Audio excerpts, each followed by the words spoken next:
శ్రీమాత్రేయ నమః. నమస్కారం. జ్యోతిష్యం ఏఐ విషన్కు స్వాగతం. ఈరోజు వృషభరాశి వారికి మార్చి 2026 నెలలో వచ్చే పూర్తి ఫలితాలను తెలుసుకుందాం. గత 2 నెలలు అంటే జనవరి మరియు ఫిబ్రవరి మీకు సహనం పరీక్షించిన కాలంగా నిలిచాయి.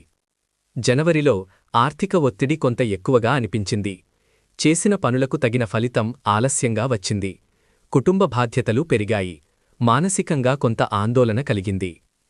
ఫిబ్రవరిలో పరిస్థితులు క్రమంగా మారడం ప్రారంభమైంది. ఉద్యోగంలో స్థిరత్వం కనిపించింది. కొన్ని పెండింగ్ పనులు పూర్తయ్యాయి. ఆర్థికంగా చిన్న ఉపశమనం లభించింది. ఇప్పుడు మార్చి నెల మీకు మరింత స్థిరత్వాన్ని అందించబోతోంది. మార్చి ప్రారంభం నుంచే మీరు తీసుకునే నిర్ణయాలు జాగ్రత్తగా ఉంటాయి. మీ సహనం ఇప్పుడు ఫలితాలను ఇవ్వడం ప్రారంభిస్తుంది. ఉద్యోగస్తులకు పై అధికారుల నుండి గుర్తింపు లభించే అవకాశం ఉంది. కొత్త బాధ్యతలు వచ్చినా వాటిని మీరు సమర్థవంతంగా నిర్వహిస్తారు. ప్రమోషన్ గురించి చర్చలు ప్రారంభమయ్యే సూచనలు ఉన్నాయి. వ్యాపారస్తులకు కొత్త అవకాశాలు కనిపిస్తాయి. పాత కస్టమర్ల నుండి మళ్లీ ఆర్డర్లు వచ్చే అవకాశం ఉంది. మధ్య నెల తర్వాత లాభాలు పెరుగుతాయి. ఆర్థికంగా ఈ నెల స్థిరంగా ఉంటుంది. అయితే పెద్ద పెట్టుబడులు పెట్టే ముందు జాగ్రత్త అవసరం లేని ఖర్చులను తగ్గించడం మంచిది. కుటుంబ జీవితంలో శాంతి నెలకొంటుంది. జీవిత భాగస్వామి నుండి మద్దతు లభిస్తుంది.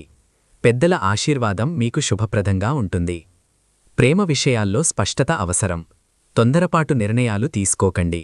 సమయం తీసుకుని ముందుకు సాగండి. విద్యార్థులకు చదువులో మంచి దృష్టి ఉంటుంది. పోటీ పరీక్షలకు సిద్ధమవుతున్న వారికి ఇది అనుకూల సమయం. ఆరోగ్యపరంగా గొంతు లేదా జీర్ణ సమస్యలపై జాగ్రత్త అవసరం. సమయానికి భోజనం చెయ్యండి. శారీరక వ్యాయామం అలవాటు చేసుకోండి. ఇప్పుడు పరిహారాలు. ప్రతి శుక్రవారం లక్ష్మీదేవిని ఆరాధించండి. తెల్లని పూలతో పూజ చేయడం శుభప్రదం. ఓం శ్రీయై నమః మంత్రాన్ని జపించండి. అవసరమైన వారికి అన్నదానం చెయ్యండి. ఇంకా వ్యక్తిగతంగా మీ జాతకం లేదా హస్తముద్రిక శాస్త్రం ద్వారా చేతిరేఖల విశ్లేషణ తెలుసుకోవాలనుకుంటే వీడియో డిస్క్రిప్షన్లో ఉన్న మా వాట్సాప్ గ్రూప్లో చేరండి. మా వాట్సాప్ ఛానల్ను ఫాలో అవ్వండి. మొత్తంగా మార్చి 2026 వృషభరాశి వారికి స్థిరత్వం, ఆర్థిక మెరుగుదల మరియు కుటుంబ శాంతిని అందించే నెలగా ఉంటుంది. ధన్యవాదాలు.